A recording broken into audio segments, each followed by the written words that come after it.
Breaking news సృష్టి కేసులో వరుస అరెస్టులతో పోలీసులు కొరడా జులిపిస్తున్నారు. మరో డాక్టర్ను అదుపులోకి తీసుకున్నారు. శంషాబాద్ ఎయిర్పోర్ట్ నుంచి విదేశాలకు పారిపోయేందుకు డాక్టర్ విజ్జులత ప్రయత్నిస్తుండగా సిఐఎస్ఎఫ్ పోలీసులు ఆమెను అరెస్ట్ చేశారు. విజ్జులతపై ఇప్పటికే లుకౌట్ నోటీసులు జారీ చేశారు. డాక్టర్ నమ్రతతో కలిసి హైదరాబాద్లో సరోగసి ఐవీఎఫ్ ప్రక్రియలు విజ్జులత నిర్వహించినట్లు గుర్తించారు. డాక్టర్ విజ్జులత పేరుపైనే సృష్టి టెస్ట్ బేబీ సెంటర్ పర్మిషన్స్ తీసుకున్నట్లు విచారణలో తేలింది.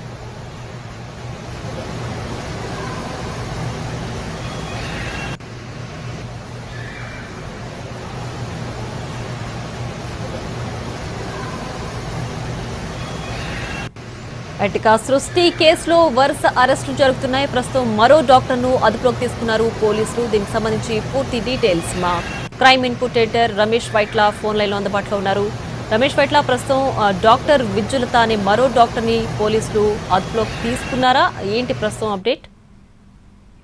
ఏదైతే సృష్టి కేసులో మరొక డాక్టర్ ని విజ్జులత అటు శంషాబాద్ ఎయిర్పోర్ట్ లో సిఐఎస్ఎఫ్ అధికారులు అదుపులోకి తీసుకోవడం జరిగింది. ఆమె పైన లుకౌట్ నోటీస్ ఉన్న నేపథ్యంలో ఆమె హైదరాబాద్ శంషాబాద్ ఎయిర్పోర్ట్ నుంచి విదర్ ప్రాంతాలు వెళ్లే ప్రయత్నం చేస్తున్న నేపథ్యంలో ఆమెను అదుపులోకి తీసుకున్నట్లు అధికారులు చెప్తున్నారు. అయితే సిఐఎస్ఎఫ్ అధికారులు ఆమెపై లుకౌట్ నోటీస్ ఉండడంతో ఆమె పాస్పోర్ట్ ఎంట్రీ కాగానే ఒక్కసారిగా సమాచారం రావడంతో ఆమెను అదుపులోకి తీసుకుని వెంటనే గోపాలపురం పోలీసులకి శంషాబాద్ పోలీసుల సహకారంతో అప్పగించడం జరిగింది. అయితే విజ్జులత పేరు మీదనే సృష్టికి సంబంధించిన పర్మిషన్స్ ఉన్నట్టుగా చెప్తున్నారు. అయితే సృష్టి తాను పర్మిషన్ తీసుకోలేదని, సృష్టి హాస్పిటల్ తాను నడపట్లేదని డాక్టర్ నమ్రత ఇప్పుడు చెప్పున్నారు. కాబట్టి ఆమె చెప్పినట్టు చూసినట్లయితే విజ్జులత ఆ హాస్పిటల్ పర్మిషన్ మొత్తం కూడా ఆమె పేరు తీసుకుంటా చెప్తున్నారు. ఆమెను ఇప్పుడు అయితే అదుపు తీసుకుంటుంది. ఆమె గోపాలపురం పోలీసులు అదుపు తీసుకుంటే వెంటనే గోపాలపురం తరలించారు. అయితే దీనికి సంబంధించి దాంట్లో కీలకమైన అంశాలు అంటే విజ్జులతను విచారిస్తే కీలకమైన అంశాలు వెలువడే అవకాశం ఉంది. డాక్టర్ నమ్రత విజ్జులత ఇద్దరు వ్యక్తులు సృష్టి ఆ పేరుతోటి కూడా పెద్ద ఎత్తున ఐవీఎఫ్ కోసం సరగోసి చేయడం జరిగింది. వీళ్ళిద్దరు కలిసి సరగోసి పేరుతోటి చైల్డ్ ట్రాఫింగ్ పాల్పట్టుగా అధికారులు చెప్తున్నారు. అయితే విజ్జులతను విచారిస్తే మరికొన్ని విషయాలు కావచ్చు, నమ్రత విజ్జులత చేసిన మోసాలు కావచ్చు, చైల్డ్ ట్రాఫింగ్ కావచ్చు, ఇవన్నీ వెలుగులోకి వచ్చే అవకాశం అయితే కనబడుతుంది. రమేష్, అయితే ఈ విజ్జులత అనే డాక్టర్ నమ్రతతో కలిసి ఎప్పటి నుంచి ఇందులో భాగస్వాములుగా ఉన్నారనే విషయాలు ఏమైనా బయటకు వచ్చాయా? ఇప్పటికీ గత 4 సంవత్సరాల నుంచి కూడా విజ్జులత ఈ పర్మిషన్స్ సృష్టి పేరు మీద మొత్తం కూడా పర్మిషన్స్ ఏ పేరు మీద ఉన్నట్లుగా చెప్తున్నారు. అయితే నమ్రత ఏదైతే ఆమెకు మెడికల్ కౌన్సిల్ అనుమతులు పూర్తిగా రద్దు చేయడంతో క్యాన్సిల్ చేయడంతో అప్పటి నుంచి కూడా విజ్జులత పేరు మీదనే పర్మిషన్స్ తీసుకుని అప్పటి నుంచి సృష్టి సంబంధించిన కార్యకలాపాలు మొత్తం కూడా ఆమె పేరు మీద నడిపిస్తున్నారు. ఆమె ముందస్తు తీసుకుని పర్మిషన్ తీసుకుని నడిపిస్తున్నారని చెప్తున్నారు. అయితే విజ్జులత డాక్టర్ నమ్రత ఇద్దరు కలిసి కూడా పెద్ద ఎత్తున ఈ చైల్డ్ ట్రాఫింగ్ సరగోసి ఐవీఎఫ్ సంబంధించిన వ్యవహారాల అక్రమాలు మొత్తం కూడా వీళ్ళు పాల్పడినట్టుగా అధికారులు చెప్తున్నారు.